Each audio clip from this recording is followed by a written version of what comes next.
குருவி குடும்பமும் கோழி குடும்பமும் ரொம்ப நெருங்கிய நண்பர்கள் ஆகிட்டாங்க. ஒரு நாள் எல்லாரும் சேர்ந்து பிக்னிக் போகலான்னு முடிவு பண்ணாங்க. குருவியோட கிராமத்தில் ஒரு ஆறு இருந்துச்சு. அங்கே போனாங்க. அந்த ஆத்தங்கரைக்கு வந்த பிறகு குருவி எல்லாரையும் ஒன்றா கூப்பிட்டு, அந்த ஆறு ரொம்ப ஆழமானது, அந்த காடு ரொம்ப பயங்கரமானது, அதனால் யாரும் தனியாக எங்கேயும் போகக்கூடாது அப்படின்னு உறுதியாக சொல்லிடுச்சு. அப்புறமா எல்லாரும் அந்த ஆத்தங்கரையில் ஜாலியாக விளையாடிட்டு இருந்தாங்க.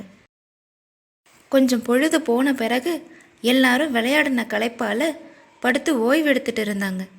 அந்த நேரம் பார்த்து டின்ட்டுவும் சின்கோவும் யாருக்கும் தெரியாமல் ஆற்றுக்குள்ளே இருந்த போட்டில் ஏறி போயிட்டாங்க. ரொம்ப தூரம் வந்துட்டோம், திரும்பி போயிடலாம், எனக்கு பயமாக இருக்குது. பயப்படாத, நம்ம இன்னும் கொஞ்சம் தூரம் போகலாம். அம்மா சொன்ன மாதிரி இது ரொம்பலாம் ஆழம் இல்லை. இப்படி 2 பேரும் பேசிட்டு போயிட்டு இருந்தாங்க. அந்த நேரம் பார்த்து திடீர்னு மழை பெய்ய ஆரம்பிச்சிடுச்சு. டின்ட்டுவும் சின்கவும் பயத்தில் ரொம்ப கத்துனாங்க. காற்று பலமாக அடித்ததுனால போட் அங்கேயே கவுந்துருச்சு. சத்தம் கேட்டு எல்லாரும் முழிச்சு பார்த்தப்ப 2 பேரும் ஆற்றுல அடிச்சுட்டு போயிட்டு இருந்தாங்க.